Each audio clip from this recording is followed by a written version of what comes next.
The question of Jesus Christ's true identity has captivated generations. Was he an impostor or the true Messiah? This question is vital because the claims made by Jesus are profound. For instance, he declared, "I am the way, the truth, and the life, and no one comes to the Father except through me." John 14:6. Today, these declarations face marginalization and skepticism, particularly from critics and the New Reformation movement, yet they continue to resonate through time. If Jesus' assertions are true, then his uniqueness as the Messiah is non-negotiable. We will explore historical and biblical prophecies that substantiate his claims and journey through the timeline of events that shape this profound debate. The ancient prophecies predicted details of the Messiah's birth, life, and death with astounding accuracy. The prophet Micah foretold that the Messiah would be born in Bethlehem, a small town in Judea, Micah 5:2. Centuries later, Jesus was indeed born there during the reign of King Herod, fulfilling the prophecy. Isaiah's prophecy in Isaiah chapter 7, verse 14, stated that a virgin would conceive and bear a son named Emmanuel, meaning God with us. This was fulfilled when the angel Gabriel appeared to Mary in Nazareth, announcing that she would give birth to Jesus, as described in Luke chapter 1, verses 26 to 31. Moving forward in his life, John the Baptist, fulfilling Isaiah chapter 40, verse 3, preached in the wilderness of Judea, preparing the way for Jesus. Jesus' ministry was marked by miracles, fulfilling another prophecy from Isaiah chapter 35, verses 5 to 6. He healed the blind, the deaf, and the lame, as detailed in the Gospels of Matthew and Luke. Jesus' final week was also filled with prophetic fulfillment. Zechariah chapter 11, verses 12 to 13, predicted the betrayal of the Messiah for 30 pieces of silver, a prophecy fulfilled by Judas Iscariot's betrayal, as recorded in Matthew chapter 26, verses 14 to 15.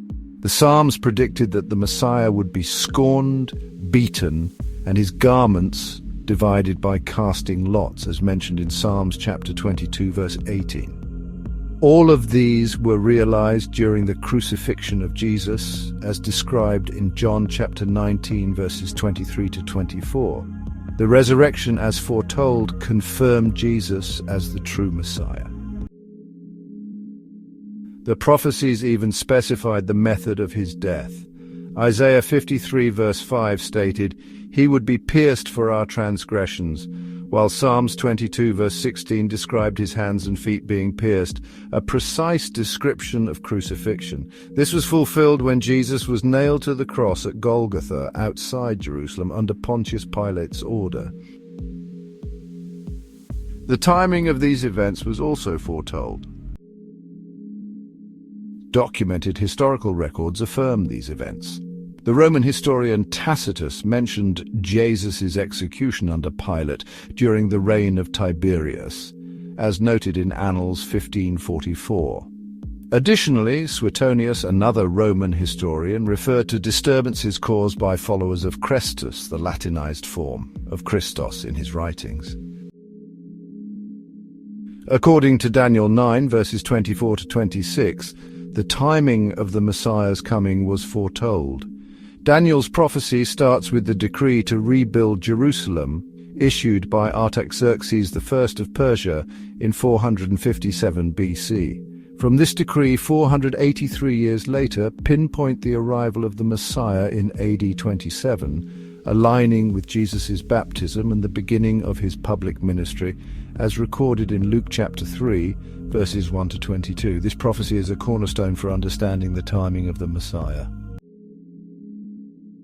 In the middle of the prophesied 70th week, which is 3.5 years later, in AD 31, Jesus was crucified. This act fulfilled the prophecy in Daniel 9:27 that he would bring an end to sacrifice and offering by becoming the ultimate sacrifice. This act rendered the temple sacrifices obsolete, tearing the temple veil in two, as mentioned in Matthew 27:51, symbolizing open access to God through Jesus. This act fulfilled the prophecy in Daniel 9:27.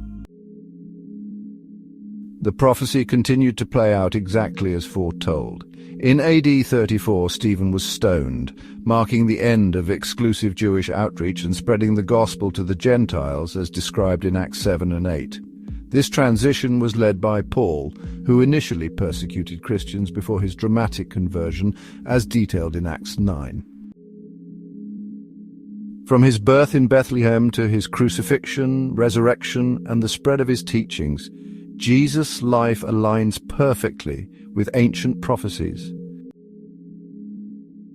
To summarize, the historical and prophetic evidence compellingly supports that Jesus of Nazareth is the Messiah. Prophecies from Isaiah, Micah, and the Psalms, through to Daniel, align with Jesus' life, death, and resurrection. Cross-referenced with historical accounts by Tacitus and Suetonius, Jesus' fulfillment of messianic prophecies remains the cornerstone of Christian faith.